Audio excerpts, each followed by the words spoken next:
Have you ever wondered why you're drawn to certain people while others leave you completely indifferent?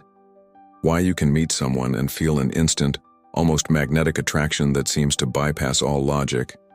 Or why you find yourself repeatedly attracted to the same type of person, even when previous relationships with similar individuals didn't work out?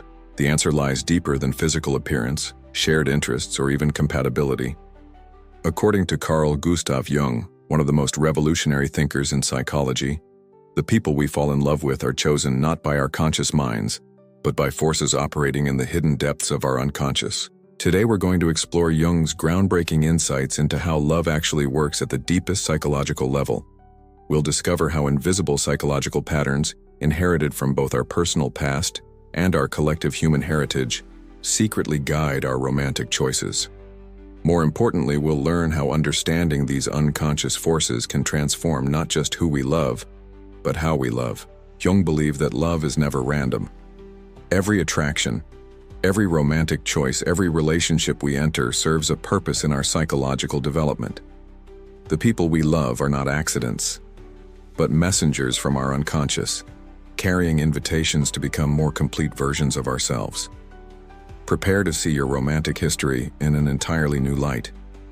By the end of our exploration, you'll understand why certain people have had such a powerful impact on your life, and how you can use this knowledge to create more conscious, fulfilling relationships.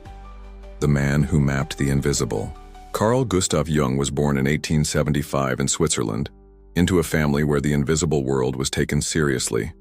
His grandfather was a physician who claimed to see spirits, and his mother often spoke of supernatural experiences. This early exposure to the unseen dimensions of human experience would profoundly shape Jung's understanding of the human psyche. As a young psychiatrist working at the Burghölzli Hospital in Zurich, Jung encountered patients whose symptoms couldn't be explained by conventional medicine. He began to notice patterns in their delusions and fantasies that seemed to echo ancient myths and stories from cultures around the world. This observation would eventually lead to his revolutionary concept of the collective unconscious. Jung's collaboration with Sigmund Freud began in 1907 and lasted 6 intense years. While Freud focused primarily on sexual drives and childhood trauma, Jung became increasingly convinced that the human psyche was far more complex and mysterious. He saw evidence of spiritual yearning, creative drives, and transpersonal forces that couldn't be reduced to mere biological impulses. The break with Freud came partly because of Jung's expanding vision of love and relationships. Where Freud saw romantic attraction primarily in terms of repressed sexuality, Jung perceived it as a profound psychological phenomenon involving the deepest layers of the unconscious mind. For Jung, falling in love was not just about fulfilling biological needs, but about the psyche's attempt to achieve wholeness and completion. During his famous confrontation with his own unconscious, which he later called his confrontation with the unconscious, Jung experienced firsthand how powerful archetypal forces could manifest in relationships. He observed how his own romantic attractions were influenced by inner images and patterns that seemed to operate independently of his conscious will. This personal experience, combined with decades of clinical observation, led Jung to develop his theories about anima and animus, projection, and the role of the unconscious in mate selection. He realized that understanding these invisible forces was crucial not just for therapists, but for anyone seeking to understand the mysterious dynamics of love and attraction. Jung's approach to relationships was revolutionary because he treated them as sacred psychological phenomena, worthy of the deepest study and respect. He saw romantic love not as a mere biological drive or social convention, but as one of the most important paths to psychological development and self-knowledge. The architecture of attraction. Jung discovered that our unconscious mind contains what he called primordial images, or archetypes that profoundly influence whom we find attractive. These aren't just personal preferences developed through individual experience, but universal patterns inherited from our species' collective psychological heritage. At the core of Jung's theory of romantic attraction is the concept of the anima and animus. The anima represents the unconscious feminine aspect within every man, while the animus represents the unconscious masculine aspect within every woman. These are not just abstract concepts, but living psychological realities that actively shape our romantic choices. Jung observed that men tend to fall in love with women who embody qualities of their anima, while women are attracted to men who carry the projection of their animus. This happens completely unconsciously. We meet someone and feel that mysterious spark because they somehow match an internal template we didn't even know we possessed. But here's where it gets fascinating. The anima and animus are not fixed. They evolve throughout our lives, carrying the imprints of significant relationships, cultural influences, and our own psychological development. The woman who captivates a man at 20 may be completely different from the one who attracts him at 40, because his anima has matured and changed. Jung identified several levels of anima and animus development. At the most primitive level, a man's anima might be purely physical and instinctual, leading him to be attracted primarily to women who embody raw sexuality or maternal comfort. As his anima develops, he might become attracted to women who represent romantic idealism, then intellectual companionship, and finally spiritual wisdom. Similarly, a woman's animus might initially attract her to men who represent physical power and protection. As it develops, she might be drawn to men who embody adventurous achievement, then intellectual authority, and ultimately spiritual meaning and purpose. Understanding this developmental aspect of attraction is crucial because it explains why our romantic preferences change over time, and why relationships that once felt perfect can suddenly feel limiting or unfulfilling. We're not being fickle or inconsistent. We're responding to the natural evolution of our unconscious psychological patterns.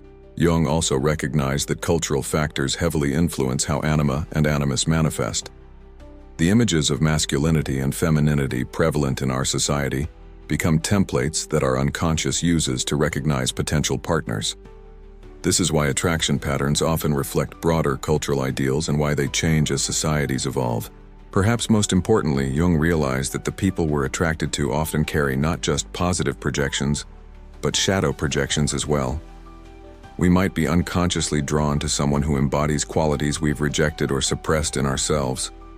This creates the intense, often complicated dynamics we see in passionate relationships. One of Jung's most profound insights was recognizing that we never truly see the person we fall in love with, at least not initially. Instead, we see our own unconscious content projected onto them. This projection process is automatic, unconscious, and incredibly powerful in shaping our romantic experiences. Jung wrote, "Everything that is unconscious in ourselves we discover in our neighbor, and we treat him accordingly." In romantic relationships, this means we unconsciously endow our beloved with qualities, meanings, and significance that may have more to do with our inner world than with who they actually are. The projection process serves an important psychological function. Through projection, our unconscious is attempting to bring rejected or undeveloped aspects of ourselves into consciousness. If a reserved intellectual woman finds herself powerfully attracted to a spontaneous artistic man, her unconscious may be trying to connect her with her own suppressed creativity and emotional spontaneity. But projection also creates significant challenges in relationships. The initial period of romantic infatuation, which Jung called participation mystique, involves such complete projection that we literally cannot see our partner clearly. We're in love with our own unconscious contents reflected back to us through another person.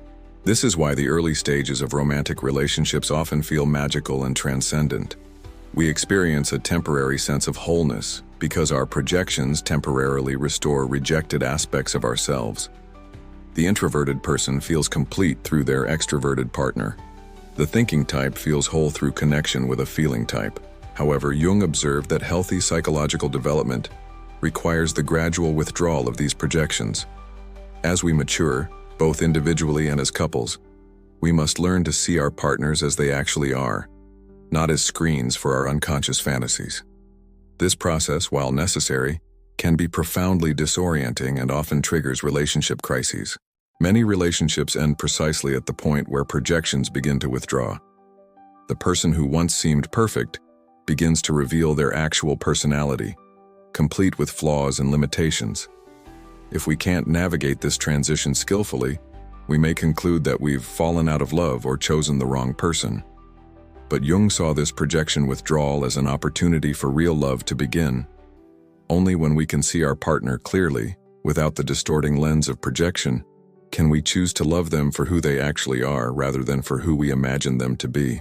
The key to navigating projection successfully is developing what Jung called conscious relationship. This involves recognizing our projections, taking responsibility for our unconscious contents, and gradually learning to distinguish between our inner world and external reality. Jung also recognized that some people are particularly prone to carrying projections for others. These individuals, often highly intuitive or psychologically sensitive, can become what he called projection carriers. Understanding this dynamic is crucial for both those who carry projections and those who cast them. The shadow in love.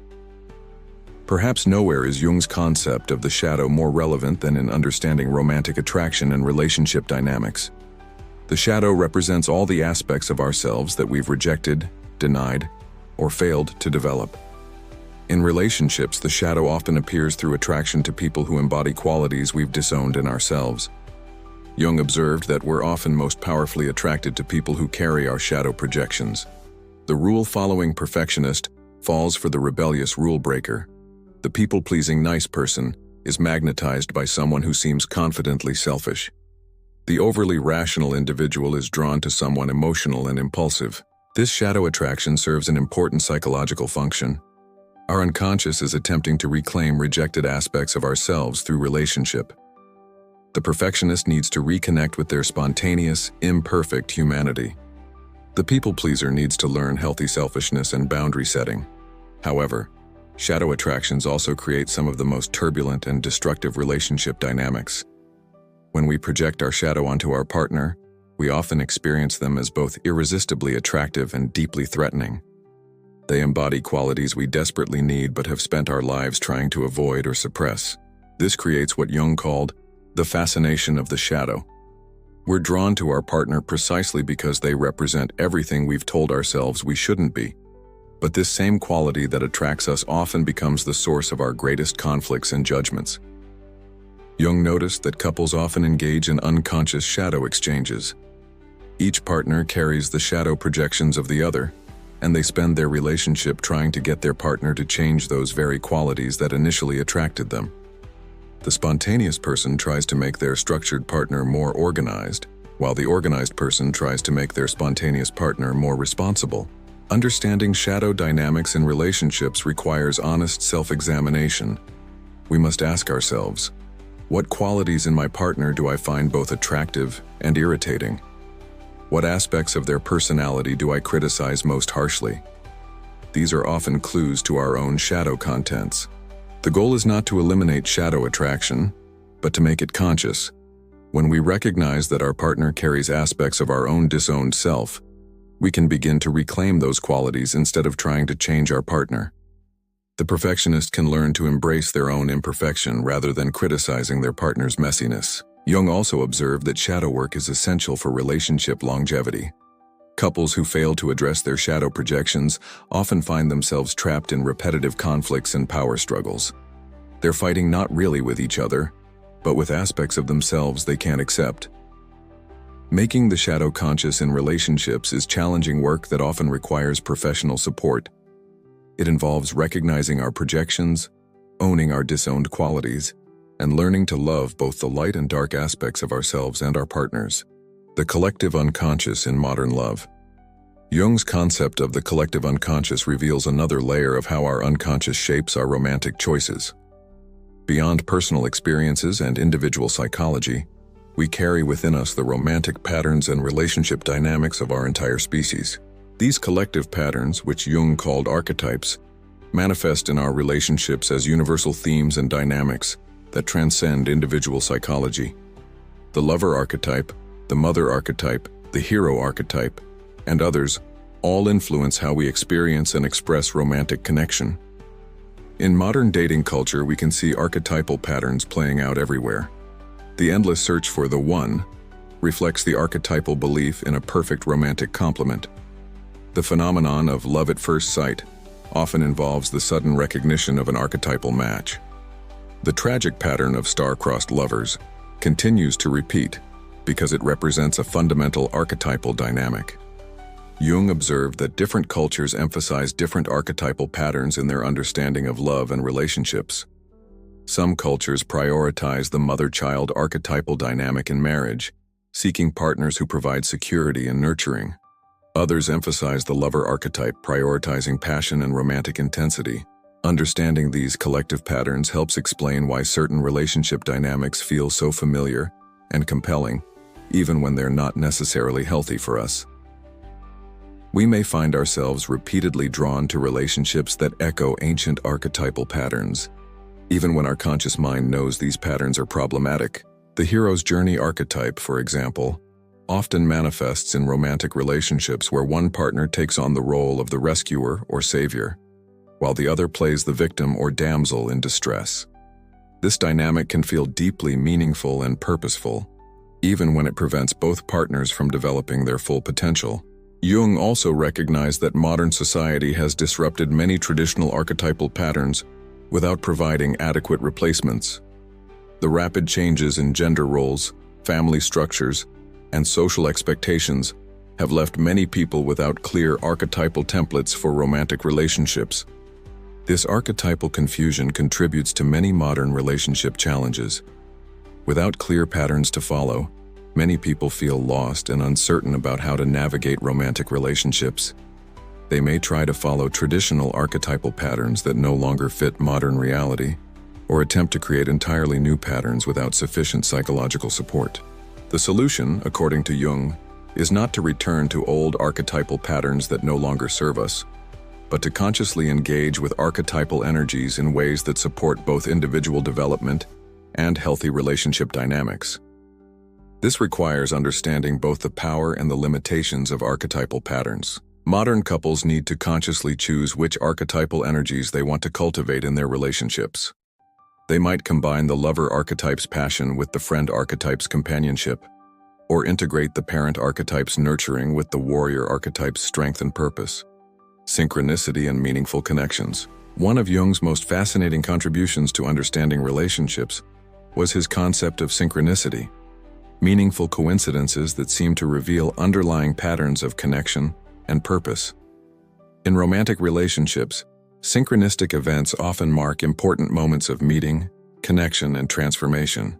Jung noticed that significant relationships often begin with synchronistic events that feel meaningful far beyond mere chance. Two people meet in an unlikely way, discover uncanny similarities in their backgrounds, or experience a series of coincidences that seem to bring them together.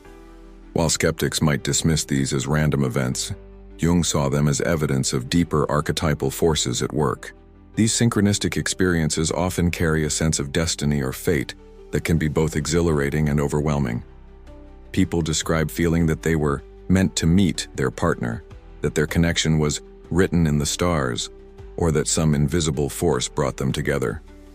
Jung understood that while these experiences can be genuinely meaningful, they can also become problematic if taken too literally. The sense of romantic destiny can create unrealistic expectations and prevent couples from doing the actual work required to build healthy relationships. However, Jung also recognized that synchronistic experiences often mark important moments of psychological transformation. The appearance of a significant relationship, especially when accompanied by synchronistic events, often indicates that the psyche is ready for important developmental work. Understanding synchronicity in relationships requires balancing openness to meaningful connection with practical relationship skills. We can honor the mysterious aspects of romantic attraction, while also taking responsibility for conscious relationship building. Jung observed that synchronistic events often cluster around moments when the unconscious is trying to communicate important information. A series of meaningful coincidences surrounding a new relationship might indicate that this connection offers important opportunities for psychological growth and development. But synchronicity can also serve as a warning. Sometimes the meaningful coincidences surrounding a relationship reflect unconscious patterns that need to be examined rather than blindly followed. The person who repeatedly finds themselves in similar relationship dynamics might be experiencing synchronistic patterns that point toward needed psychological work. The key is developing what Jung called symbolic attitude, the ability to perceive the deeper meaning and psychological significance of events without losing touch with practical reality. In relationships, this means honoring the mystery and meaning of romantic connection, while also maintaining healthy boundaries and realistic expectations. Jung also noted that synchronistic experiences often decrease as relationships mature and become more conscious. The early stages of relationship often involve numerous meaningful coincidences, but as partners develop more direct communication and conscious connection, their need for synchronistic communication may diminish. Individuation through relationship. Jung observed that we often choose partners who challenge us to develop in areas where we're weakest or most unconscious. The thinking type partners with someone who challenges them to develop their feeling function. The introverted person finds themselves with someone who draws them into more social engagement. This means that our most important relationships are often our most difficult ones. The person who triggers our deepest growth is frequently the same person who frustrates, challenges, and disturbs us most profoundly. This is not a flaw in the relationship, but evidence that real psychological work is happening. Jung distinguished between what he called relationship as unconscious identity and relationship as conscious differentiation. In unconscious identity, partners merge their identities and attempt to complete each other by becoming psychologically dependent. This creates temporary feelings of wholeness but ultimately limits both partners' individual development. In conscious differentiation, partners maintain their individual identities while choosing to share their lives together. This requires each person to develop their own completeness rather than seeking completion through their partner. The relationship becomes a space where two whole individuals can meet and create something greater than either could achieve alone. This process of conscious differentiation is challenging because it requires giving up the comfortable illusion that our partner can complete us or solve our psychological problems. We must take responsibility for our own development while supporting our partner's growth as well. Jung observed that many relationships end precisely when they're beginning to serve their most important function. The initial period of projection and romantic fusion feels easier than the work of conscious relationship building. When projections begin to withdraw and partners must relate to each other as separate individuals, many couples interpret this as evidence that they're incompatible. But Jung saw this transition as the beginning of real relationship. Only when we can love someone for who they actually are, rather than for how they complete us, can we experience the deepest forms of romantic connection. The individuation process through relationship involves learning to hold the tension between togetherness and separateness, between commitment and individual freedom, between acceptance and the desire for growth and change. Jung also recognized that successful long-term relationships require both partners to be committed to their own psychological development. When one partner stops growing or becomes rigid in their self-concept, the relationship often stagnates or ends. The wisdom of conscious love. As we reach the conclusion of our exploration into Jung's revolutionary understanding of unconscious forces in love, you're probably beginning to see your own romantic history through entirely new eyes. Jung's insights don't make love less mysterious, but they do make it more meaningful. Understanding how your unconscious shapes whom you love doesn't diminish the magic of romantic connection. Instead, it adds layers of depth and purpose to your relationships. Every attraction, every romantic choice, every relationship challenge becomes an opportunity for greater self-understanding and psychological growth. Jung's greatest gift to those seeking to understand love was his recognition that romantic relationships are fundamentally about becoming more fully ourselves. The people we love are not random selections, but carefully chosen psychological partners who offer us opportunities to reclaim lost aspects of ourselves, integrate our shadows, and develop our unlived potential. This understanding transforms how we approach relationships. Instead of seeking partners who make us feel comfortable and confirm what we already know about ourselves, we can appreciate partners who challenge us to grow. Instead of trying to change our partners to fit our projections, we can learn to withdraw our projections and see them clearly. Most importantly, Jung showed us that conscious love is possible. We don't have to remain trapped in unconscious patterns of attraction and projection. Through self-awareness, shadow work, and commitment to individual development, we can learn to love more consciously and create relationships that support both partners' fullest expression. The next time you feel that mysterious spark of attraction, remember Jung's wisdom. Ask yourself, what aspect of my unlived life might this person represent? What shadow qualities do I see in them that I need to reclaim in myself? What opportunity for growth and development might this connection offer? Your unconscious will continue to influence whom you love, but with Jung's insights, you can become a more conscious participant in the process. You can honor the mystery while taking responsibility for the work. You can embrace the projections while learning to see clearly. You can surrender to love while maintaining your individual integrity. Remember that every relationship, whether it lasts a lifetime or just a season, offers valuable information about your unconscious patterns and developmental needs. Even relationships that end or cause pain serve the individuation process by revealing aspects of ourselves we need to integrate or heal. Jung reminds us that love is ultimately about becoming whole. The people we love are messengers from our unconscious, inviting us to reclaim all the aspects of ourselves we've left behind. When we answer this invitation consciously, love becomes not just a feeling or experience, but a path to our fullest expression as human beings. Your unconscious will always play a role in shaping whom you love. But with Jung's wisdom as your guide, you can ensure that this influence serves your highest development and deepest capacity for authentic, conscious love.